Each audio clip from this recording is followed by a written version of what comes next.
The Mauritius campaign. We're somewhere about 150 kilometers off the eastern coast, I should say. Sun goes down in the east, yeah, of Mauritius, and the Caroline intercepted the Leopard as she tried to intercept a Indiaman prize. Looks a little something like this. The French ship, the Caroline, rather, intercepted the Leopard. The Leopard was fixing to catch up to the prize at about 11:30 on October the 9th, 1809, when the Caroline slipped in between the two. And essentially, if we just draw what this action looked like, the Leopard was headed this way. The Caroline swept in front, fired a bunch of guns, forced the Leopard to turn this way. And in the ensuing action, the Caroline lost one of her guns, and the Leopard lost steerage. She has to repair that. She took some damage, and unfortunately, and then the Caroline got the heck out of there before she got blasted out of the water. The Caroline, of course, is a 40-gun frigate. See, there's the 40-gun frigate, and the Leopard is a 50-gun ship of the line. The Leopard really took a beating, but that's because of the better maneuverability of the Caroline. See, she's a little bit faster. But she doesn't have as much armaments, but she could kind of stand off and pick her shots. And man, she just ripped into the Leopard. That's got us smart. More importantly, the Leopard will be able to take the Indiaman. It's a much larger vessel if it can get away. Now, the trick is, how do we deal with the fact that the Leopard took some damage to her steerage? And for that, I turn my attention to this game here. This ship's record looks a lot like Car Wars of the ships of the line, the sailing set. That's because it comes from a game called Blood Bilge and Iron Balls. Turning my attention to a different game called Heart of Oak, I have some guidance for what happens when the wheel or tiller is smashed. And this, of course, is what steerage is. One crew factor may be assigned to repair the wheel or tiller. Of course, we have to repair these 3 hull points, too.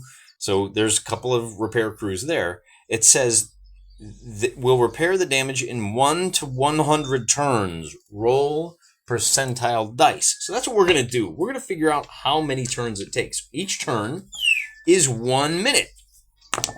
So we roll and we get, they can repair it in fairly short order. Just a scant 19 minutes. In fact, it may only be 10 minutes, but that 10 minutes may be all that the Indiaman needs to get away, because if you factor in the time of that fight, it took about 30 minutes, and then another 10 to 15, that means that they met right about here, and they sailed down here for about 10 minutes. They're going to wind up right about here, let's call it.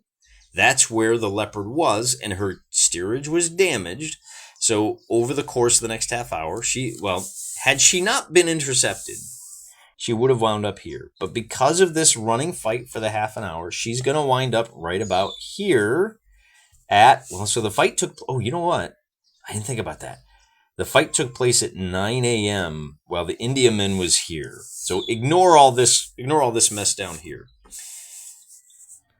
Let's see if we can get that focused a little bit better. There we go. Okay. So 9 a.m., that's where they traded broadsides, and the Leopard had to key in and wind up right about here at 9:30, which means the prize sailing along is going to be, again, you see how she can move 9 centimeters an hour?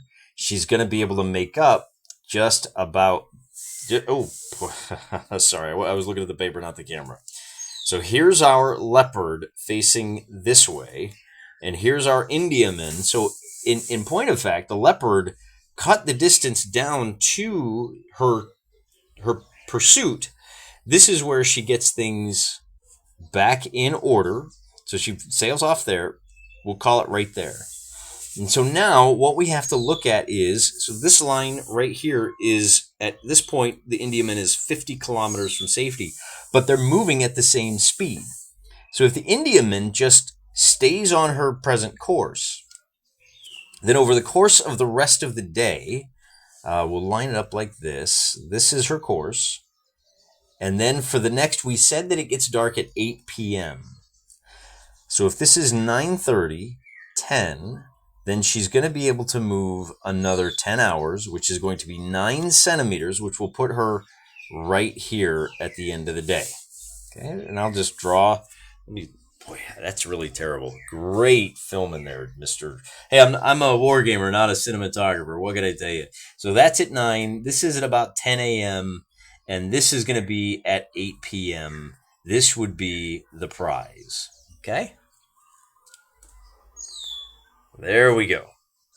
And then the Leopard, trying to intercept, is going to be in the same situation, except at sailing at the same speed, is going to be sailing something like this, and this is where she gets repaired. So if we factor in those same 10 hours, those same 9, she's going to be right here. So here's the Leopard, and I think that delaying action was just enough. The prize is still a full kilometer ahead, and although the distance has narrowed, we have to look right here at the campaign map. They're separated by just 1 millimeter, but oh, you know what? The Indiaman at some point is going to have to make that turn to the west. And the Leopard is right about here. So the question then becomes, what's the Caroline going to do?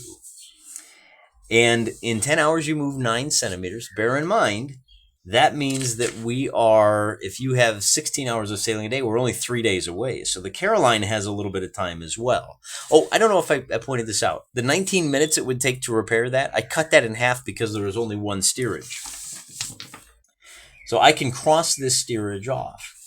Now the Leopard can't repair its casualties. Sorry, guys. Maybe we can get back some of these guys. In fact, this is the way that campaigns usually work. Overnight, we get back, one of these guys, maybe 2. Likewise, the Caroline is going to be busy effecting repairs. We can probably get back 1 of those hull boxes, maybe 2 of those hull boxes. So if we fight a second battle, this is what the situation will look like. And the Caroline didn't take a whole lot of damage. We can train up our new carpenter. We'll get back. It turns out one of these guys was just injured. So the Caroline, but of course the hull, until they get to port, they can't repair that. So the Caroline, this is what she's going to look like if she decides to get back into the action. We may fight a second battle between the damaged Caroline and the damaged Leopard. And if the Caroline can stay off of the Leopard's port side, she'll be just fine. But we need to look at this. We're at 75 kilometers. So this, this is, we said we're 50 kilometers from safety. So that interception happens here. And I think, given that we're 50 kilometers there, I think this pursuit actually winds up putting the Leopard and the Caroline. This is where it ends up. After that pursuit, that's what this blue line was. The Caroline comes sweeping in. So we actually come, and this is where we're at with this 50-kilometer line right here. So if I put this in position, it's going to look a little something like this. That's where it looks like in relation to our campaign map. And now our area of interest is going to look something like this. And we have a situation where we're back into our game of pursuit, which is going to require the Indiaman to slowly turn in this direction. And if he does, the Leopard is going to be able to sneak up. So I think we have to play one more fight. The Caroline swept around this way. Remember, the Caroline is a lot faster in this campaign game. So she will be able to, I think maybe we have an opportunity to present another scenario where the Caroline comes in, gets ahead, and starts signaling to the Indiamen, I'm here, I got your back, we'll just wait. And so now I can easily see another scenario taking shape where, if this is our table, we're going to deal with the action as that Indiaman. So here is our Leopard coming on hot. Okay, so there's the Leopard. And the Indiaman, now we could get really anal retentive about this, but instead what we're going to do is we're going to bring the Indiaman in somewhere down here, and he's just trying to get Indiaman. He's just trying to get across the table, and we'll bring the Caroline in at an angle something like this to get between the Indiaman and the Leopard, and we'll just see what happens, right? So this is the Caroline, and in next week's episode, we'll play this battle out, with the Indiaman just trying to get across, and the Leopard just trying to intercept, and the Caroline trying to prevent the same. Short episode today, but it sets up our second battle, which is going to take place, right about here. I think we're already to the 25. I think it's going to take place that's a good point. This is the point at which Port Louis can identify ships, but we're in hot pursuit, so it doesn't really matter. The other thing that you could argue is that the Caroline gets into scrap with the Leopard, and the Indiaman decides, well, I'm just going to sail around to Port Louis. But I think just to keep it simple, keep it gameable, we're going to do this scenario, same ships, same amount of damage. The Indiaman, of course, has no damage, and I'll have to take a look at how Blood-Bilged Iron Balls handles the Indiaman. In fact, why don't we do that right now?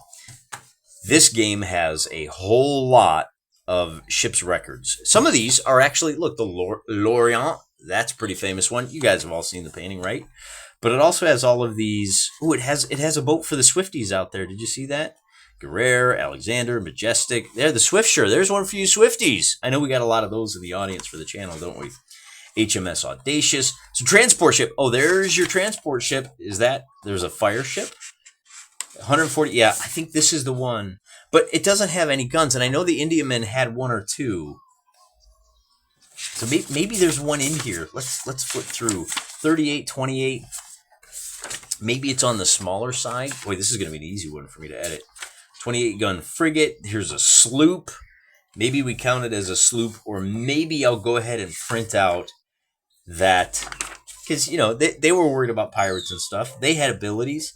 The sloop is a little too fast. I think we just go with the transport ship, and that'll give us a little bit of experience handling those.